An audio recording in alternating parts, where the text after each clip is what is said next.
comments, Don. Hmm. Uh, you add new ways of looking at this, new vocabulary in that. One of the things I like about Yana's work is that she adds new vocabulary, new Hmm. ways of looking at things. And Yep. one of the things that I like that she says is that I just put it in chat. Mm. The languages of well-being and human rights are just different ways of talking about the same thing. Yeah. And I think that that perspective is something that we can build on. Yeah. Yeah.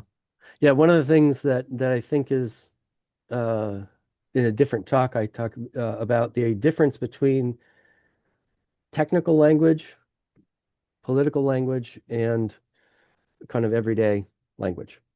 Um, and I think it's important to recognize that um, political language is this unique place of having to marry the technical with the informal. Um, because a politician is positioned between the technical expertise that's required to make something happen and the everyday non-technical people who want that thing to happen or don't want that thing to happen, as the case may be. So the example I usually use is building a bridge. You know, if I want to visit my grandmother across the river, I shouldn't have to risk my life to get across the river. I live next to the Willamette River, near the Willamette River, and the Tualatin rivers, both of them, which are both pretty big enough that, at certain times of the year, you could be risking your life if you try to, get across them without a bridge. So if we all collectively decide that getting to the other side of the river should not be a life-threatening situation every time we do it, then we decide to build a bridge. Well, if we just throw up a bunch of wood and it's over a river and you know you don't know how to protect it from that moisture, you're going to have a rotten bridge and you're going to create a problem sooner off the line. So you have to have these technical experts who know how to choose the materials appropriately. Maybe wood's no longer a good idea. There are no wooden bridges over the Willamette. And I think there's a reason for that. We've got better materials. Um, and so you have to have this understand this distinction between these different types of language. I'm embedded and really operate in this technical language around psychology and specifically the self-determination theory piece. But I'm also trying to communicate to people who are in this other, like have not focused on communicating to parents because there's a gulf between the language I use and the way that they talk, um, and it can be frustrating. Now I'm have been working my way towards that. um, Having stories like the one I started with is one of the ways that I'm exploring that. Is saying I actually had AI helped write that story. I gave it parameters and then it generated the story because that's a particular kind of writing I'm not very good at. And it was really helpful. Of course, I had to edit it a fair amount to make sure it was consistent with what I believed.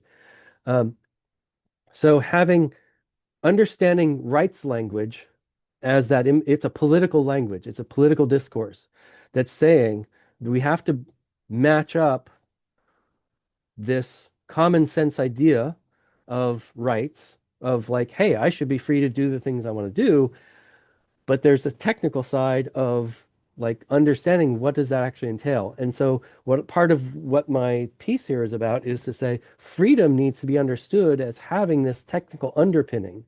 If we're going to talk about freedom, we need to talk about needs because it's inconceivable to me um, that needs are not relevant to freedom. Like in the 1.1, if you'll notice, it says, given the universal yearning for freedom, the core has to be need in some way, like there's a core of freedom, and then there's sort of all the stuff that comes around it. So we can talk about freedom to and freedom from, because that's how our language works. We can talk about different ways that our language uses, you know, the way we talk about freedom in our common everyday language is not the same as the technical understanding. But if we don't have a technical understanding, we can't get to the precision that'll actually make the political stuff actually work right. Um, so recognizing rights is that political language that came up in a time before we had the understandings about needs that we do now. So it has a certain historical context that it came from and that it's used in. And now we have to, what I'm want to do is let's talk about freedom with some technical details and say, yeah, the needs for autonomy, competence, relatedness, sleep, food, all those things matter to freedom. And this is not my fresh idea. Amartya Sen and some other people have been writing about how needs should fit into our concepts of freedom and how our society works for a long time.